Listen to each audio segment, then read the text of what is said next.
Welcome into the Arrowhead Addict halftime show. My name is Price Carter. The Royals are up 4-1 in the bottom of the sixth with 2 outs to go on the New York Yankees, for those of you that are into that sort of thing. And the Chiefs lead the New Orleans Saints 16-7 at halftime. And what honestly has been a dominant half of football for the Chiefs, they don't quite have the results to show for it, but 16-7 is still a pretty hearty lead. Frankly, it could have been a lot more with just a few execution things. I think probably the biggest story of the half so far has just been the Chiefs' usage of their skill players. We saw today some kind of weird conflicting reporting from Ian Rappaport and Adam Schefter. Pretty confident reporting, though, that seems like it's more and more imminent that Rashee Rice will be done for the year. It's not for certain, but it's very, very likely. So this game, we've seen some T-Rex packages, which is that 14, those 4 tight ends on the field, no wide receivers out on the field. And the Chiefs have been feeding Travis Kelce. The rumors of Travis Kelce's demise apparently were in vain, as he has 8 catches for 67 yards, including a lateral to Samaje Perine, which was just awesome to watch. He continues to do that, and he's a madman for doing it, but it works. And that was huge to be able to get back. At one point, I think they were at 2nd and 34 or 2nd and Overland Park, as Joe Buck aptly said. And they were able to convert there and get a field goal. If there were something that we wanted to be a little bit negative about offensively for the Chiefs, it would be the red zone. They've had 3 trips to the red zone, only scoring 1 touchdown. That touchdown was by Kareem Hunt, who I can't be any more honest, man. Kareem Hunt looks really good. And it is shocking to me that a running back who's, in his age 29 season, who's got quite a few miles on him, has come in and looked so good. And we know that the Chiefs' interior offensive line is good, and it always has been. But right now, he looks like the second best back on the roster. And I put it out on Twitter last week about, is he the second best, or is he the third best, or is he, and I had people telling me that they think he's the first best back. He's better than Pacheco, even when he's healthy. I'm not sure I believe that, but it's something to be really excited about with this offense, with the usage of the tight ends. If they do get a healthy Isaiah Pacheco around Thanksgiving time, that's a heck of a 1-2 punch at the running back position. And we know that they've got tight ends that they can feed. Something else that's an encouraging sign for the Chiefs offense here is the usage of Juju Smith-Schuster. 5 receptions for 67 yards here with a long of 31. That's huge. They needed that version of Juju. I'm not sure how long they can get this version of Juju, but he looks healthy and he looks good. And we saw him finding those soft spots in the zone, kind of like he used to do. It can be a diet version of the 22 offense. We talked about that this week on the intangibles. On the other side of the ball, some of you may or may not know, I work for FTN Fantasy. I have watched every single snap of the Saints season. I chart their offense and defense on all 22 for a side job. So I'm very familiar with the Saints. And the 2 biggest things that I talked about on the intangibles and going into this podcast was the Chiefs have to shut down Alvin Kamara in the run game and the deep shots to Rashid Shaheed. They've went 1 for 2 so far on that. Now, they turned Derek Carr over, which is something he hasn't done a whole lot of this year. He's been much better about controlling the turnovers. A great play by Brian Cook to be able to come down with that ball inbounds on a pass that, honestly, I don't really think that Derek Carr was just lobbing it up for anybody. I just don't think he had enough mustard on it to get it out of bounds. Then you get the other side of the coin. Brian Cook gets his hips flipped the wrong direction, lost in coverage, and one of the fastest players in the NFL just gets a deep shot over him, and the Saints score a touchdown very easily. But if you're a Chiefs fan, you have to be encouraged with their continued dominance in the run game against running backs. The Chiefs have basically dominated this half of football, 15 first downs to 5 first down by the Saints. The Chiefs have 277 yards of offense to 112 by the Saints. They have 15 first downs, 19 minutes of possession to the Saints, just 10 minutes of possession.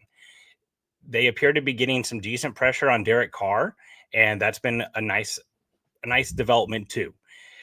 Looking ahead in this game, it really looks like the biggest thing here is just, can the Chiefs continue? Like, honestly, with how well the defense is playing right now, you feel pretty good about the Chiefs. They get the ball after half. They go down and score a touchdown here. You start feeling like this game was never really in doubt.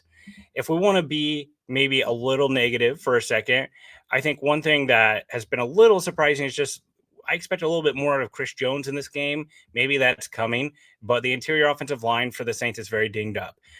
One of their veteran guards, Cesar Ruiz, is inactive today. Eric McCoy, their starting center, is down for 6 weeks. Their second string center is out for this game as well. So they're on their third center.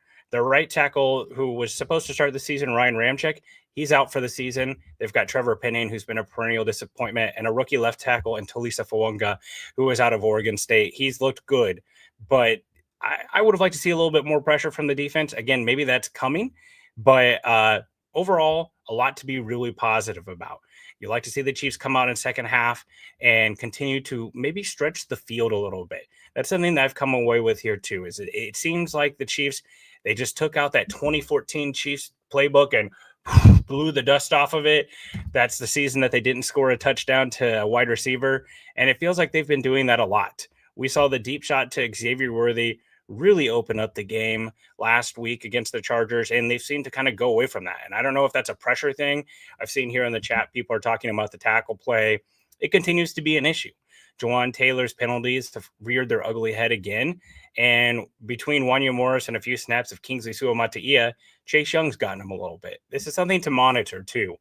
Wanya Morris last year, a few weeks into his starting tenure when he was going in for injured Donovan Smith, he looked pretty good. I remember writing articles that said, hey, what could the Chiefs draft strategy be if Wanya Morris is the answer at left tackle? And that quickly dithered away as teams got more and more tape on Wanya Morris. He became highly ineffective and was basically substituted for Donovan Smith again when he was healthy. So how Wanya Morris continues to develop and maybe his knees bothering him, it will be interesting as well too. A lot of really positive signs. Again, would like to see the Chiefs target the wide receivers downfield a little bit more. But overall, this game is well in hand. I think the Chiefs, if they can continue to run the ball with Kareem Hunt, 12 carries for 52 yards, a nice play in the passing game as well. More good things to come here. Big thing for the Chiefs here. You just want to make sure that that you limit that deep down passing field game.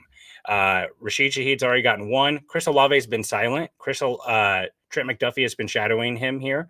I think that's a great sign. We want to continue to see that, but you don't want Rashid Shaheed taking over this game.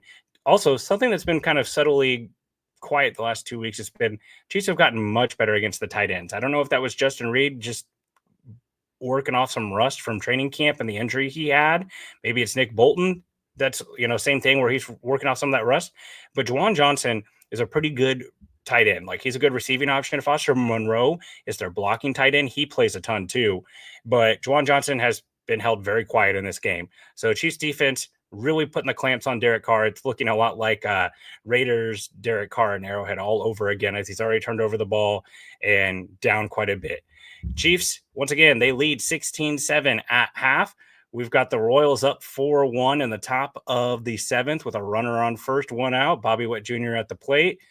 We'll be here for a victory party, hopefully for both teams.